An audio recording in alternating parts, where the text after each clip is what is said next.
December the 6th, 1917, 8:45 in the morning. A French cargo ship carrying nearly 3,000 tons of high explosives drifts into Halifax harbor.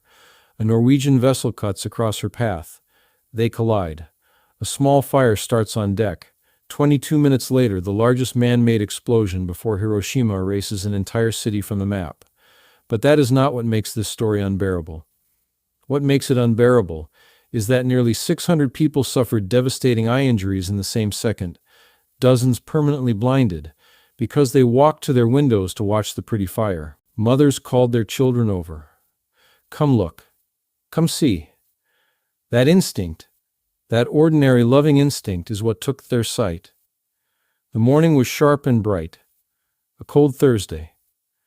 The kind of December air that makes harbor water look like hammered tin. Two ships entered the Narrows on converging paths. The SS Mont Blanc, a French cargo vessel, packed to her waterline with picric acid, TNT, gun cotton, and barrels of benzol fuel stacked across her open deck. She was, in plain language, the largest floating bomb on Earth. And the SS Imo, a Norwegian relief ship, unladen, riding high in the water, moving too fast for the channel. They signaled each other. They signaled again. Confusion compounded confusion, and the Imo struck the Mont Blanc on her starboard bow.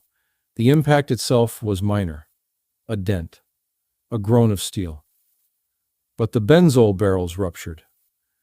Liquid fuel poured across the foredeck and met the sparks thrown by grinding metal. A fire began. Not an explosion. Not yet. A fire, thick and orange and almost lazy in the cold air. The Mont Blanc's French crew knew exactly what was beneath their feet. They knew what the fire was eating toward.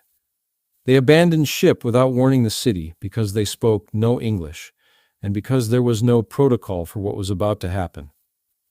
What was about to happen had never happened before in the history of the world. The burning ship drifted, gently, almost peacefully, toward Pier 6, and the people of Halifax came to their windows. This is the detail that never leaves you. They came to watch. Mothers holding infants against their hips. School children pressing their noses to cold glass. Factory workers pausing mid-shift at second-story frames.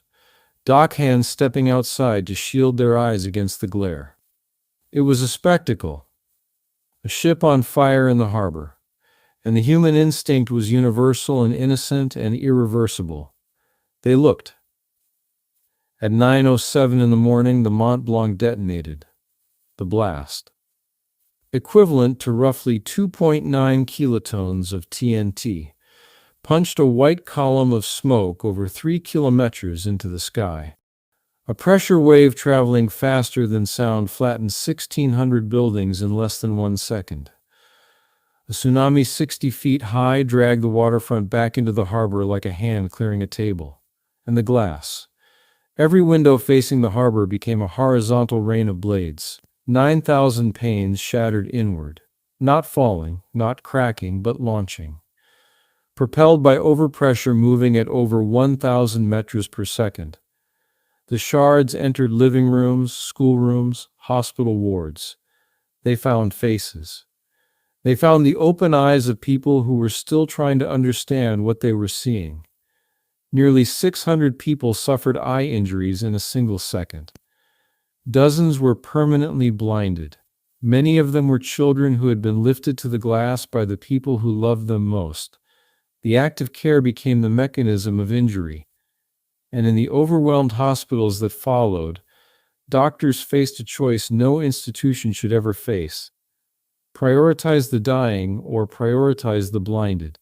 There were not enough hands for both. Nearly 2,000 dead. 9,000 wounded. Entire neighborhoods. Richmond, Africville, Turtle Grove did not simply suffer damage, they ceased to exist. The ground was scoured to bedrock in places, as though the city had been unbuilt by something that wanted no evidence left behind. The Mont Blanc herself was annihilated so completely that her half-ton anchor shank was found over 3 kilometers away, driven into the earth like a javelin. Survivors wandered through a landscape stripped of every landmark. Streets they had walked for decades were unrecognizable. They called the names of family members into rubble that gave back nothing but silence. And then the sky changed. By the following morning, a blizzard dropped 16 inches of snow on Halifax. It buried the wreckage, the fires still burning beneath collapsed roofs, the dead still waiting to be found. Rescue workers could not dig. Survivors trapped under beams froze through the night.